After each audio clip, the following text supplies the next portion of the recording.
বাংলাদেশের বিষয়ে সিদ্ধান্ত নেয়ার বিষয়টি জনগণের ওপর ছেড়ে দেওয়ার কথা বলেছে যুক্তরাষ্ট্রের পররাষ্ট্র দফতর।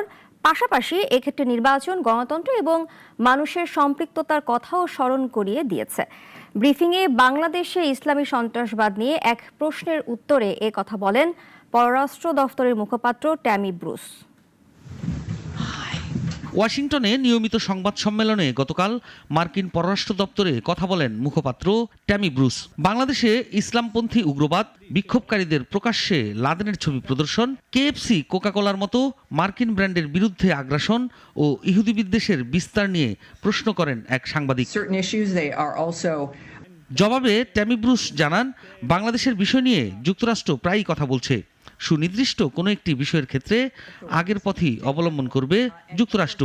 তার মতে বাংলাদেশের ভবিষ্যৎ নিয়ে সিদ্ধান্ত জনগণকেই নিতে হবে। দিন শেষে বাংলাদেশের ভবিষ্যতের বিষয়ে সিদ্ধান্ত নেবেন বাংলাদেশিরা।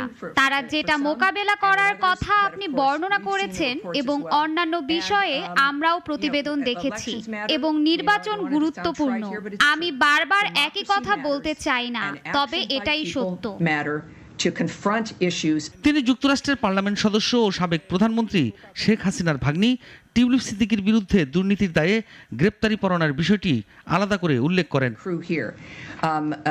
বাংলাদেশের বিষয়ে উল্লেখ করার আমার কাছে যা রয়েছে তা হচ্ছে ব্রিটিশ এমপি টিউলিপ সিদ্দিকের গ্রেপ্তারের বিষয়। বাংলাদেশের আদালত তার গ্রেপ্তারি পরোয়ানা জারি করেছে। গণতন্ত্র গুরুত্বপূর্ণ এবং বাস্তবিক অর্থে যেসব ঘটনা গত ২০-২৫ বছর ধরে তাদের জীবনকে ধ্বংস করে দিয়েছে, সেগুলো মোকাবেলায় জনগণের ভূমিকাও গুরুত্বের দাবি রাখে।